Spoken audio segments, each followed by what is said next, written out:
नमस्ते। एपिसोड 3 आम आदमी का फाइनेंस पाठशाला। याद है लास्ट टाइम क्या बोला था? सबसे पहले दिन बोला था बैंक एफडी से बेटर है बॉन्ड में इन्वेस्ट करो। नेक्स्ट दिन में क्या बोला? बॉन्ड में इन्वेस्ट करने के लिए सबसे इजी वे क्या है। आज मैं आपको बताना चाहूँगा कि बॉन्ड में क्या 100% पैसे इन्वेस्ट कर दूँ या बॉन्ड ही मेरे लिए सबसे अच्छा तरीका है इन्वेस्ट करने के लिए। अभी इसमें सबसे पहला चीज आपको यह जानना होगा कि इन्फ्लेशन क्या है, मतलब प्राइस राइज, मुद्रास्फीति मेरे कंट्री में क्या है। अगर बॉन्ड 7% दे रहा है, 7.5% मुझे मिल रहा है इंटरेस्ट, अगर इन्फ्लेशन भी आपका 6%, 6.5% हो गया तो कुछ ज़्यादा फायदा नहीं है। जो मैं बैंक एफडी के लिए बोल रहा हूँ, बैंक एफडी में इन्वेस्ट मत करो, मत करो, मत करो, लॉन्ग टर्म के लिए मत करो। क्यों? क्योंकि इन्फ्लेशन बीटिंग रिटर्न नहीं है। तो बॉन्ड भी, लॉन्ग टर्म बॉन्ड में बाद में आपको इंडेक्सेशन का मतलब बॉन्ड का प्राइस राइज का भी मिलेगा, 10-11% भी हो सकता है, लेकिन मैं वो बोनस को मैं अभी छोड़ दिया। अभी मैं ये सोच रहा हूँ कि आपके पास सिर्फ और सिर्फ बॉन्ड में जो इंटरेस्ट दे रहा है 7%, 7.5%, जो YTM का बात कर रहा था, उतना ही है। अगर इन्फ्लेशन आपका 5, 5.5, 6% है तो क्या ये YTM ओके है? 7%, 7.5%, 7%, 6.5% क्या ओके है? इस चीज के लिए सबसे पहला आपके दिमाग में ये होना चाहिए कि आपको अगर कोई रिटर्न देगा कोई एक फाइनेंशियल प्रोडक्ट, वो है शेयर मार्केट। जी हाँ, शेयर मार्केट। शेयर मार्केट ऐसा एक चीज है जो लॉन्ग टर्म में सबसे अच्छा, सबसे इजी और सबसे सेफ इन्वेस्टमेंट पार्टिकल है, इन्वेस्टमेंट इंस्ट्रूमेंट है। अभी कुछ कुछ मीथ है हमारे आम आदमी के दिमाग में, कुछ कुछ मीथ है शेयर मार्केट को लेके। क्या मीथ है? सबसे पहला चीज है पैसा डूब सकता है। जी नहीं, पैसा बिल्कुल नहीं डूबता है। हाँ, अभी आप कोई एक फालतू ऐसी एक मतलब पेनी स्टॉक खरीद लिया। आम आदमी का फाइनेंस पाठशाला है तो मैं बहुत ही मतलब घर में जो वर्ड यूज करता हूँ उसी वर्ड लेके मैं बोल रहा हूँ कि आप एकदम फालतू कंपनी में इन्वेस्ट किया, जो कंपनी का कोई भविष्य है ही नहीं, तो आपका पैसा डेफिनेटली डूब सकता है। लेकिन इस केस में भी आपको आपका फाइनेंशियल एडवाइजर से कंसल्ट करना चाहिए, पहला चीज। दूसरा चीज यह है, अगर आपके पास फाइनेंशियल एडवाइजर नहीं है, जैसे मेरे पास फाइनेंशियल एडवाइजर नहीं है, मैं एक आम आदमी हूं, तो आपको इस केस में भी म्यूचुअल फंड रूट फॉलो करना चाहिए। जी हाँ, म्यूचुअल फंड। सबसे पहले एक चीज मैं बोल देता हूं, म्यूचुअल फंड सिर्फ और सिर्फ, जो मैं लास्ट टाइम भी बोला था, अभी इस बार भी मैं रिपीट कर रहा हूं, म्यूचुअल फंड सिर्फ और सिर्फ शेयर मार्केट के लिए नहीं है। आपकी बेटी है, बेटी का गोल्ड ज्वेलरी खरीदना है जब शादी होगा तब, डोंट वरी, अभी से आप एक गोल्ड म्यूचुअल फंड में इन्वेस्ट करते रहिए। सोना का दाम जैसे ऊपर जाएगा, जैसे डाउन जाएगा, आपका गोल्ड म्यूचुअल फंड का दाम भी उतना ही ऊपर या उतना ही नीचे जाता है। हर साल आप थोड़ा थोड़ा करके इन्वेस्ट करते रहिए गोल्ड म्यूचुअल फंड में, 10 साल, 15 साल, 20 साल के लिए। 20 साल बाद जब आपकी बेटी का शादी होगा, आप वो पैसा को गोल्ड म्यूचुअल फंड से रिडीम करके, मतलब सेल करके, आप दुकान से जाके ज्वेलरी खरीद लीजिए। तो गोल्ड म्यूचुअल फंड एक हो गया। मैं क्यों बोला? क्योंकि ये चीज आपका दिमाग में क्लियर करना चाहिए। म्यूचुअल फंड सिर्फ और सिर्फ स्टॉक मार्केट या शेयर मार्केट वाला नहीं है। म्यूचुअल फंड बॉन्ड में भी इन्वेस्ट करता है, जो मैं लास्ट सेशन में बोला था, लास्ट एपिसोड में बोला था। म्यूचुअल फंड गोल्ड में भी इन्वेस्ट करता है, म्यूचुअल फंड शेयर में भी इन्वेस्ट करता है। आज का जो टॉपिक है एसेट एलोकेशन, एक आम आदमी कैसे अपना एसेट को डाइवर्सिफाई करे, कैसे आपका एसेट को डिवाइड करना चाहिए। तो डेट म्यूचुअल फंड हो गया। नेक्स्ट आता हो आपका share market based mutual fund. Share market based mutual fund मतलब mutual funds who is investing directly in stocks. अभी म्यूचुअल फंड रूट में शेयर मार्केट में इन्वेस्ट करना सबसे आसान और सबसे अच्छा क्यों है? क्योंकि मेरे पास ये नॉलेज नहीं है कौन सी कंपनी नेक्स्ट दिन में अच्छा करेगा। अच्छा, एक चीज मैं बोल देता हूं। मान लीजिए आप कोई एक बहुत अच्छी कंपनी का शेयर खरीद लिया, फॉर एग्जांपल टाटा स्टील का शेयर खरीद लिया। आप ये सोचोगे टाटा स्टील क्या लॉस करेगा? मैं टाटा स्टील का शेयर खरीद लिया तो मैं तो अमीर बन जाऊंगा 10 साल 20 साल में। जी नहीं, शेयर मार्केट ऐसे नहीं चलता है। शेयर मार्केट कैसे चलता है? मान लीजिए टाटा स्टील का प्रॉफिट इस साल है, मान लीजिए 1000 करोड़। कितना? 1000 कोटी।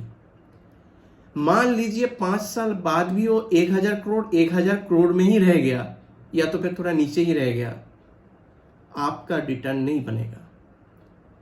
आप ये याद रखिएगा, शेयर मार्केट में कोई शेयर का प्राइस तब बढ़ता है जब वो शेयर का प्रॉफिट और इबिडा ग्रोथ होता है। बाकी सब भूल जाइए, आप सिर्फ ये सोचिएगा प्रॉफिट जब ग्रोथ होता है। मान लीजिए किसी एक कंपनी का इस साल 25% प्रॉफिट बढ़ा है लास्ट ईयर से, नेक्स्ट ईयर हो सकता है 40% प्रॉफिट बढ़ा, उसके नेक्स्ट ईयर हो सकता है 50% प्रॉफिट बढ़ा, उसके नेक्स्ट ईयर मान लीजिए 100% प्रॉफिट बढ़ा, तो वो स्टॉक का जो प्राइस है वो बहुत अप जाएगा। उस स्टॉक्स खरीद के आप बहुत अच्छा रिटर्न कमा सकते हो। लेकिन कौन सी कंपनी का प्रॉफिट कौन सा ईयर में बढ़ेगा या घटेगा, उसके लिए ना हमारे पास पैसा है, ना हमारे पास रिच है, ना हमारे पास कोई ऐसा कंपनी का मैनेजमेंट के साथ परिचय है अच्छा, हमारे पास कुछ नहीं है। हमको इसीलिए सिर्फ और सिर्फ म्यूचुअल फंड के थ्रू में ही इन्वेस्ट करना चाहिए। तो एसेट एलोकेशन वाला आज का एपिसोड में आप सबका अगेन मैं बोल रहा हूँ स्वागत है। आज का सीजन एक आम आदमी के लिए बहुत ही वाइटल है, आज का एपिसोड देखने के लिए। एसेट एलोकेशन करना चाहिए। मैं डेट फंड में इन्वेस्ट कर दिया, अभी मैं बोल रहा हूँ इक्विटी फंड में भी इन्वेस्ट करो म्यूचुअल फंड के थ्रू में, मतलब शेयर मार्केट में भी इन्वेस्ट करो म्यूचुअल फंड के थ्रू में। अभी कौन सा म्यूचुअल फंड खरीदना है और कितना परसेंट? मेरे पास आज मान लीजिए 10 लाख रुपया है, तो 10 लाख रुपया में आप बोला डेट फंड में इन्वेस्ट करने के लिए, चलो मैं डेट फंड में इन्वेस्ट कर दिया। अभी आप बोल रहे हो ऐसा म्यूचुअल फंड में इन्वेस्ट करो, मतलब इक्विटी फंड में इन्वेस्ट करो जो शेयर मार्केट में इन्वेस्ट करता है। तो मैं तो थोड़ा प्रॉब्लम में आ गया, जो कौन सा खरीदूं कौन सा ना खरीदूं, मुझे तो कुछ समझ में ही नहीं आ रहा है। Please concentrate. आपका उम्र अगर 30 साल है, अगर 25 साल है, अगर 35 साल है, तो सबसे पहले इन्वेस्टमेंट के लिए आपको एक SIP करना चाहिए। SIP मतलब सिस्टमेटिक इन्वेस्टमेंट प्लान।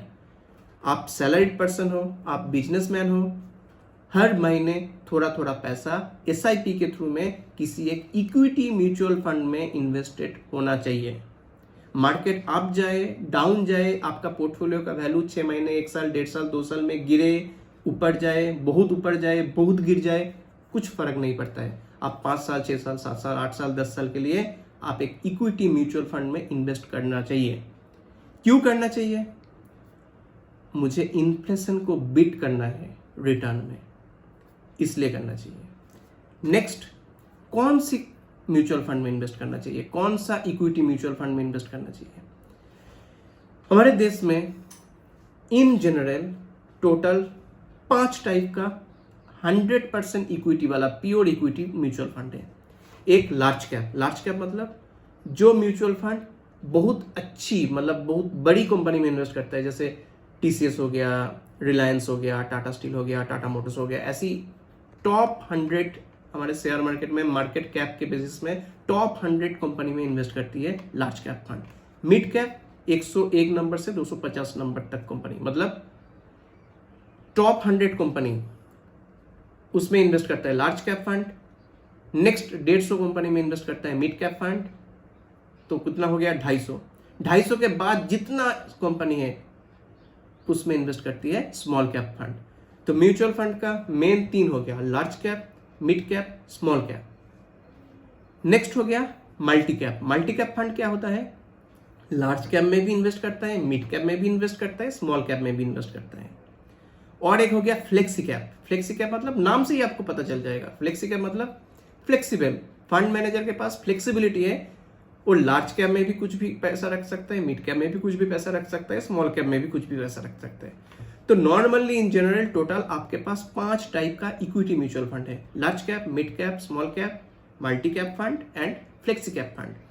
आपको SIP करना है, आप एक 25 साल का बंदा है, एक 30 साल का है, एक या 35 साल का या 40 साल का, डोंट वरी, आप हर महीने आपका जो सैलरी है या आपका जो कमाई है उसका 20 से 25% आपको SIP करना चाहिए लॉन्ग टर्म के लिए। लॉन्ग टर्म मतलब 5 साल 7 साल। इसमें आपको एक डिस्क्लेमर दिखाएगा कि mutual fund is subjected to market risk. Mutual fund is subjected to market risk में हम लोग नॉर्मली ये सोचते हैं, अच्छा ये तो रिस्क बोल रहे हैं, ये मार्केट रिस्क अलग है।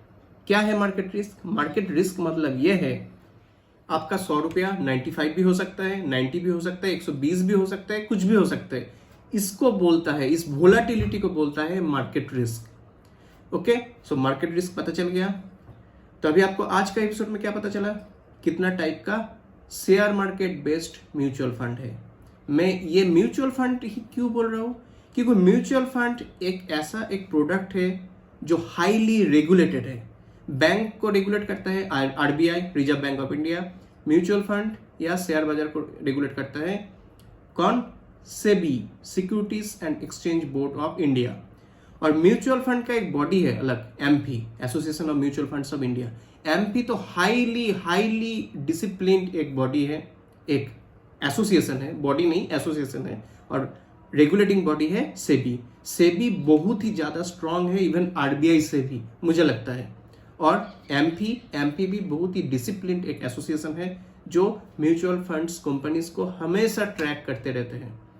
सो अल्टीमेटली आज का वीडियो में मैं ये बताया आपको राइट एसेट एलोकेशन के लिए कौन कौन सा जगह आपको इन्वेस्ट करना चाहिए।